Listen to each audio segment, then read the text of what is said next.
Something is wrong. A pair of headlights zoom into my F-250 tow mirrors. The car charges like a bat out of hell and slingshots around my pickup truck. The man inside that car is not driving like a normal human. With a growing sense of dread, I look through my driver's window.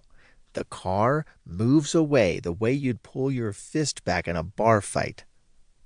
For a moment, he lingers along the freeway center divider with his tires slinging dirt and debris from the emergency lane. But he doesn't stay there. He slams his steering wheel and pile drives toward us like a wrecking ball. My whole body tightens. This will hurt.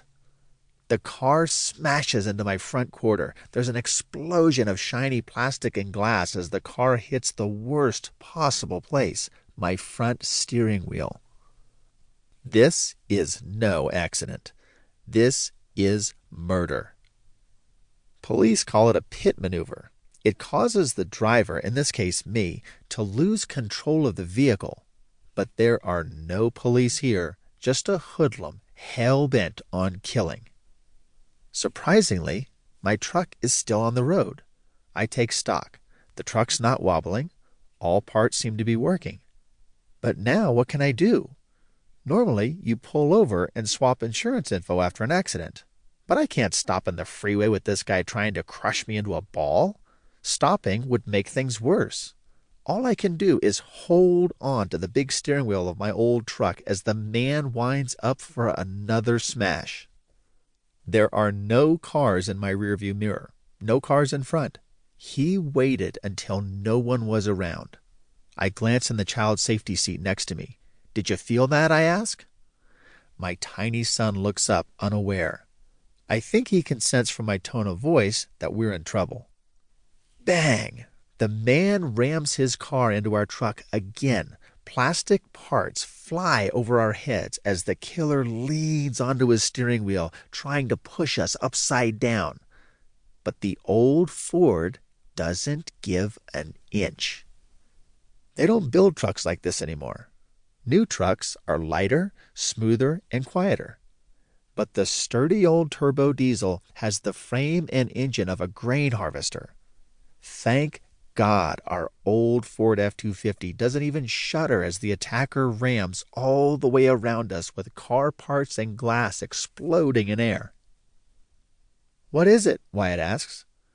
Our truck is so high that my 5-year-old son can't see Mad Max outside.